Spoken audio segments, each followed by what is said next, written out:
नमाज को आते हैं तो सुस्त व काहिल होकर और खर्च करते हैं तो नाखुशी से। बस तुम इनके माल और औलाद से ताज्जुब न करना। अल्लाह चाहता है कि इन चीजों से दुनिया की जिंदगी में इनको अजाब दे, और जब इनकी जान निकले तो उस वक्त भी ये काफिर ही हों।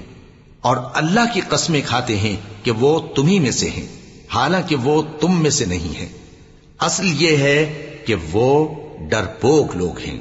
अगर इनको कोई बचाव की जगह जैसे कला या गार या जमीन के अंदर घुसने की जगह मिल जाए तो उसी तरफ रस्सियां तोड़ाते हुए भाग जाएं। और इनमें बाज ऐसे भी हैं कि तकसीम सदकात में तुम पर तानाजनी करते हैं। अब अगर इनको उसमें से खातिर खा मिल जाए तो खुश रहें, और अगर उस कदर न मिले तो झट खफा हो जाएं।